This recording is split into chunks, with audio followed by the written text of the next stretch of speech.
From the 809 Restaurant and Lounge in the heart of Inwood NYC, welcome to Inwood Art Works On Air, where we meet the musicians, filmmakers, writers, theater makers, and artists of all stripes who make their home in what we affectionately call Upstate Manhattan. I'm your host, Aaron Sims. Today, our spotlight is on abstract artist Sky Pape. Sky is known for using traditional materials like ink, graphite, and paper in new and unconventional ways to produce intricate canvases in large and small scales. In 2010, she was a Rockefeller Foundation resident fellow at the Bellagio Center in Lake Como, Italy. By her own account, she is, quote, a culture-hound, nature enthusiast, and a pom-pom waver for creative folks of all stripes. And we're very thankful that includes Inwood Art Works. So, Sky, welcome. Thanks for being here. Thank you very much. So, let me ask you first, just check in. Let's see, just how are you and how are things faring for you right now in this new normal? Hanging in. It's really like, for many of us, a day-by-day adventure. So take it as it comes and just keep doing what I can do. I think that's all we can do. When people ask me, I usually say, well, as good as I can under the circumstances, right? Well, Sky, kind of linking it to as good as we can do right now with the world being so complicated as it can be. Your work has explored knots and tangles, I've noticed, in the past. And I'm thinking, for example, your Time Being series and also your 2018 Passing Through show at Gilman Contemporary. These are increasingly tangled times, so I'm wondering if knots are still ruminating within you as a theme and how your thinking about them has developed. The knots have come and gone over the years as a recurring theme in the work. I think the earliest that I recall them showing up was around the turn of the century. And the continuous knot is really intriguing to me as a theme of persistence in a way, and continuity, really. And in those particular works, it was juxtaposing. There were times in the series where it began to juxtapose the continuity of the knot with interruptions of it. The knot itself was made of very organic materials, sumi ink and water, and I was using palm fronds in those works, and they were interrupted and juxtaposed with very hard-edged, brightly colored, painted shapes. So it's sort of exploring ideas of perception and interruption, and how much interruption of we can stand, continuity can stand before it's broken. Those knots dealt with perception in way of things that might appear to be in one place or appear to be, say, in front or behind or going through. And upon closer inspection, you really have to question that, like what seems to be there is not really there. So how our perception sometimes serves us, but it also misleads us, or it can. Absolutely, and kind of feels like how we are where we're getting our news cycle. Things, to apply it today as a metaphor in a way, things we think are closer than they seem, or maybe further away, right. And vice versa. You're known for being extraordinarily sensitive to your materials. For example, the paper you use. It's like a tool in your work. Can you say a little bit about the role of paper in your art and why it's so important to you? The paper to me is, boy, that's a big question. It's very organic. A lot of the paper I use, when I use handmade paper, although I've made paper myself, I often use paper that is made by very masterful paper makers. And I really feel that's, I view that as a kind of collaboration. And I think the kinds of papers that I use sustains, by using those papers, it helps sustain a certain tradition of papermaking that goes way back. I love the immediacy of working with paper as a material, the tactile quality of it. There's so much variety in paper as well, but I think it carries so many layers of meaning just in itself, that adds to the work for me. And there's a connectivity to it, right? A connectivity in what way? As far as the way it can be used as it's accessible. It's like you're not using a computer. You're not using it's not digital. It's not something you're piecing together so much. It's something that you're actually it's tangible. It's something that's very much it's of the earth. It's something that's it's of creation. It's malleable. I think that's what I mean by the organic quality of it, and that it's so tactile and hands-on. I also, paper, in terms of the immediacy of it and availability of it, it's a lot of the materials I use, or almost all the materials I use, are things in one form or another that are just widely accessible to people. So there's amazing art that's made through fabrication, through expensive, bronze sculpture or whatever. But, most people can't do that kind of work. And there's something that I appreciate for me about the accessibility of the materials that I use is something that I really relate to. Well, you're known so much, as you mentioned in the introduction, for engaging your materials in creative and non-traditional ways. So I'm imagining your process involves a lot of experimentation and discovery. Am I right? Can you talk a little bit about that? It does involve a lot of experimentation. A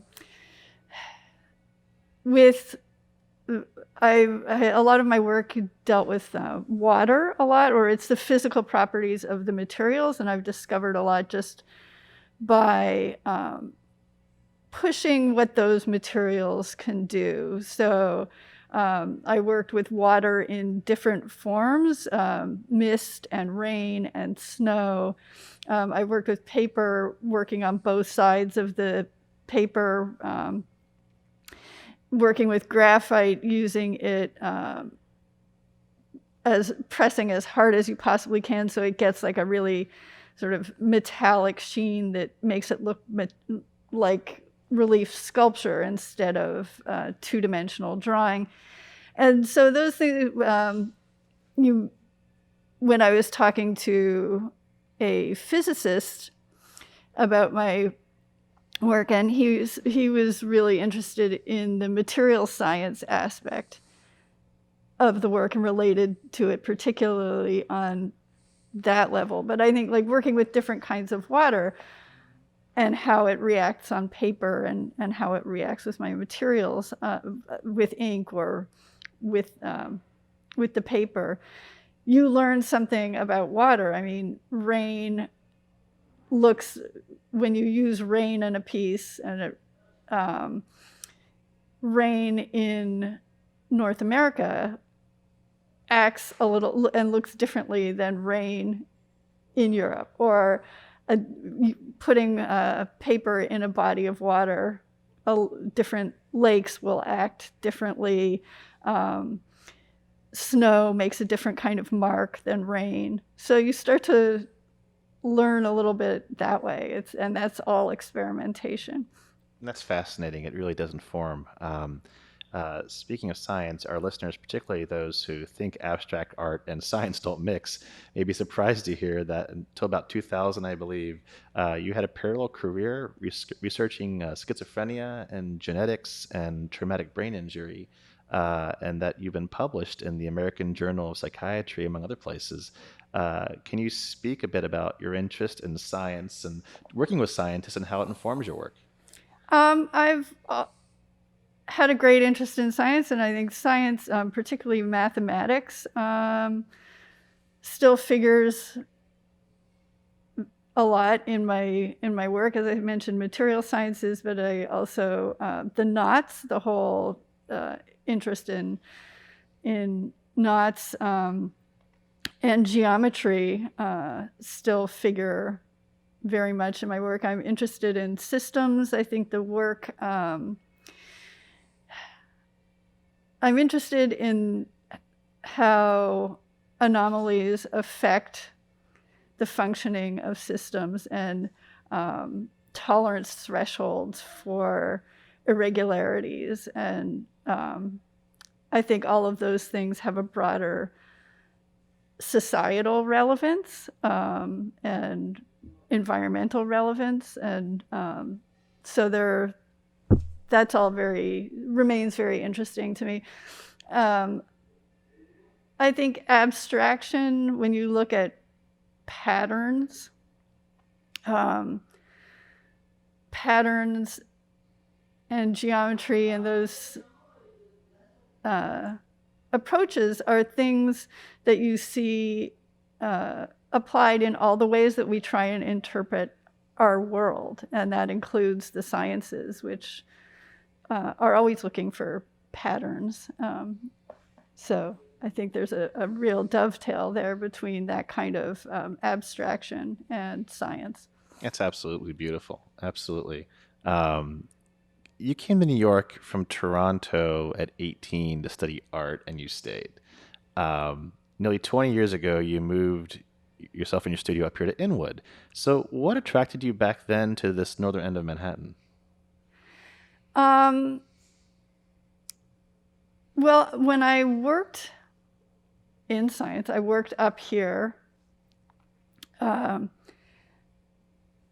the medical center for many years. And so I was somewhat familiar with the neighborhood. And I had lived in Washington Heights before, back in the 80s.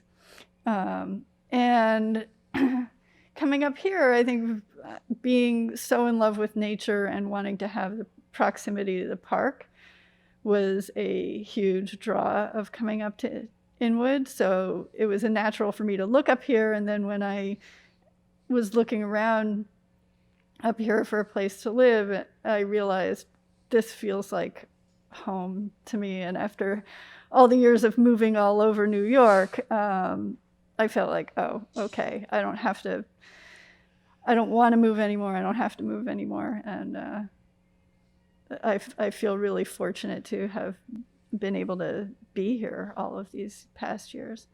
Well, this neighborhood's quite fortunate to have you, I think, and it's kind of restorative. This neighborhood, isn't it? Being here, being able to access the parks, it's laid out really well. You don't feel like you're on top of one another, and the people are so great. It's like a small town. Yeah, it's very neighborly, but I really also was very attracted to the mix of the neighborhood, of there being like every kind of person here. And so, I had no interest at all in being in some sort of homogenous neighborhood. I wouldn't feel comfortable. Well, this leads me right into talking about, you mentioned Washington Heights maybe 30, 40 years ago. And Inwood and Washington Heights are not quite the neighborhoods they were back then.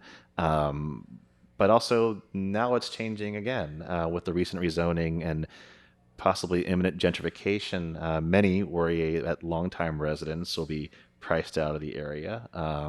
fraying the social and cultural fabric you just spoke of. So, from your point of view, what does the situation look like to you as a resident and also an artist? Um, I think it's a very scary and sad time in that regard. I think it's been impressive, the efforts that people of the neighborhood have been making. I think a lot of people here feel that the city has a different agenda and does not listen to what people in the neighborhood are saying they want and need. I support the valiant legal pushback that the neighborhood has been making, and I think there are so many organizations that are helping with that. So I involve myself however I feel I can with this, and I encourage everybody who feels affected by it too as well. But I think there are people, who are in tenant-landlord situations where it's really scary for them to push back in any way. So, we all have to support each other. And however, I know you do that as well, but I mean, just you, the general you, however you feel you can do that for your neighbors and yourself, it makes a better neighborhood for all of us. One of the things that I'm involved in that regard as well, the changes in the neighborhood, is my focus, my passion on the environment and my focus on environmental impact of changes in the neighborhood. Yeah, didn't you do the logo for Inwood Indivisible? Am I right with that? I did. I thought so.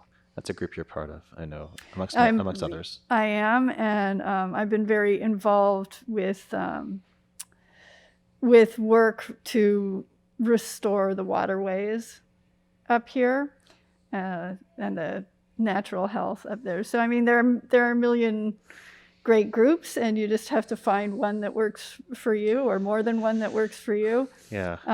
And small contributions, whether that's financial contributions or actions or both or whatever people can do, it makes a difference. So. Well, it really does. And speaking of the waterways, for those of you who don't know, Inwood is essentially surrounded by water on the north, east, and west sides of us.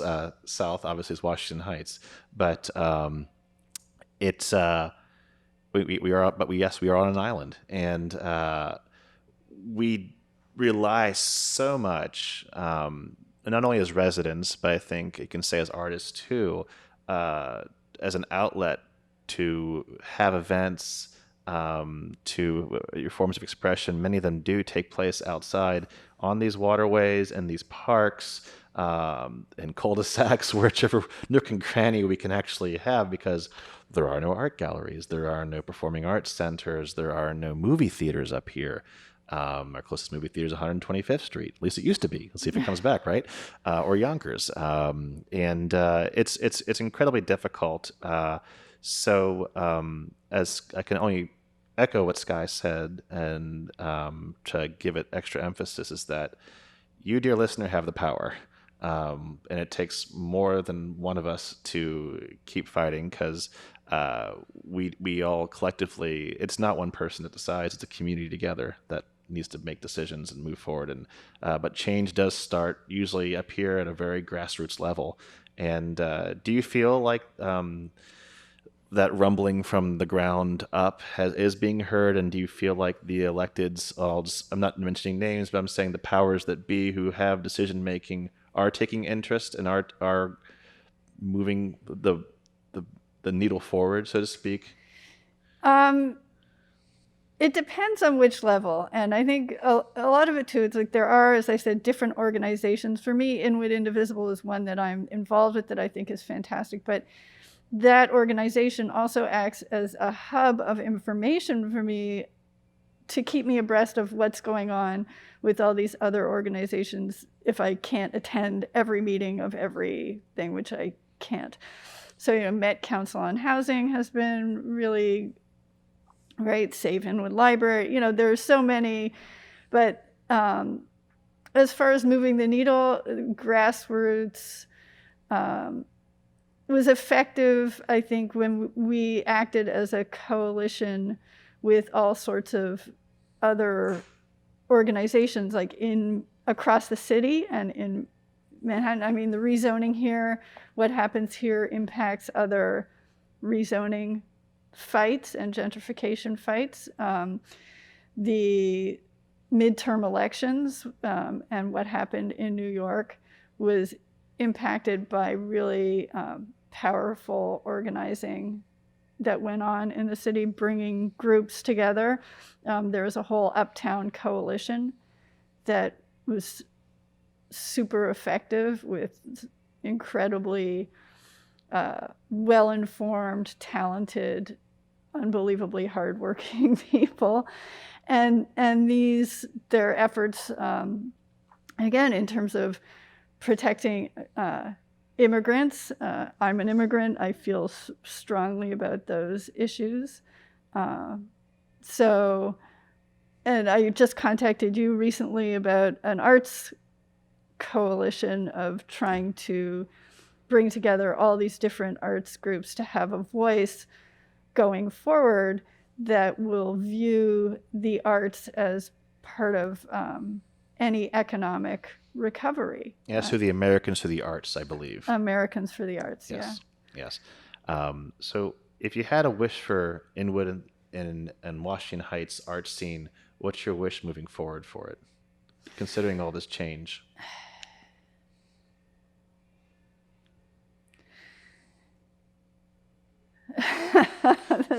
and she laughs. She laughs and scoffs. How can I condense that? How can I condense? Well, there's the practical, and then there's the non-practical. So. It's hard to. I mean, things are changing so much for the arts. There's you mentioned already venues, but it's hard to know what venues are going to be like moving forward. But there's going to be something. So there's a need for accessible, affordable venues, and part of that is space for people to work. I mean, individual artist studios. I'm very fortunate that I have a studio up here as well as living up here, but that's really hard for people, for artists up here.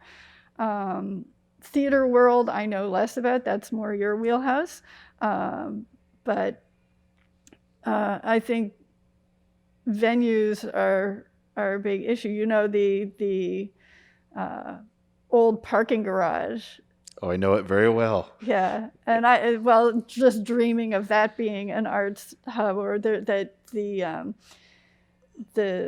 I guess it was a power substation under the bridge by La Marie, by the Hudson, Dyckman, by yes. the Hudson at the foot of Dyckman, and yes. I used to look at that building and think, wow, it's easy to envision. There's a lot of buildings that being a space, but yeah, there's a lot of buildings with some good bones, and but like you said too, it's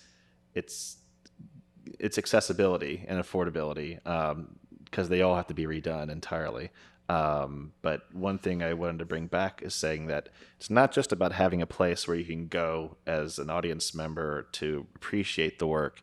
Makerspace, I'll just kind of like condense everything and saying those who need place to create and to explore, be it visual art or mixed media, new media, I meant to say, really, for film or online or theater, a dance, opera. The space needs to occur so people can actually create the work as well. So there's a need for both. And it's not just space. It's like it's also just the everyday living expenses that artists face. I mean, so many people in the arts, in all different kinds of arts, work other jobs, work restaurant jobs or academic jobs that are threatened now because of what we're going through. And they work those jobs just to sustain their creative practice. And I think it's an inflection point, or it would be wonderful to start viewing more ways that artists can have meaningful paying opportunities, not just like, oh, here's an opportunity and what you get is a little exposure or something, but here's an opportunity and you will be paid for your time, your effort, whatever, and not just in academia, not just second or third or other jobs, but the arts as a truly valued. We are merchants. We are entrepreneurs. It is a business, right? It is a business. And I think, artists are, creative people are resourceful and creative. So turning energies to create those, to envision and create those opportunities for other artists is super important. And I think, that's one thing I'm thinking about all the time, but I know there are a lot of other people also turning their energies towards that, turning down opportunities that don't pay, that should pay, so that people realize that kind of exploitation of artists should stop. Well said. Well, Sky, there's so much about your work and you that we can't talk about here because it's only a small show. But where can listeners go to find more about you and track your upcoming projects? I have a website, which is just my name, skypape.com. So it's mostly on there, and I'm on Instagram at sky.pape. Well, listeners, look for those links up on the Inwood Art Works On Air webpage, and as well to the links to artworks of Sky that we've talked about. So thank you so much, Sky, for joining me here today. My pleasure. Thank you. You bet. Well, it's been wonderful having Sky here on Artist Spotlight here on Inwood Art Works On Air, where we meet the musicians, filmmakers, writers, theater makers, and artists of all stripes that make their home here in Upper Manhattan. If you have a moment, please show us some love right now by rating and reviewing this podcast on Apple Podcasts. It really does help. Tremendous thanks for all our friends here at 809 Restaurant and Lounge here in Inwood NYC for hosting us, and to heightsites.com for local uptown promotional support. Be sure to follow us on social media at Inwood Art Works to keep up with all that we do, including the Inwood Film Festival, Filmworks Alfresco, pop-up art galleries, live performances, and so much more. You can support On Air and all our programming by making a tax-free donation at inwoodartworks.nyc/donate. Inwood Art Works On Air is made possible with funding from NYC and Company Foundation, with support from Manhattan Borough President Gail Brewer and the NYSCA Electronic Media and Film Grant Program in partnership with Wave Farm Media Arts Assistance Fund, and the support of Governor Andrew Cuomo and the New York State Legislature. Thank you again for tuning in. This is Aaron Sims for Inwood Art Works On Air.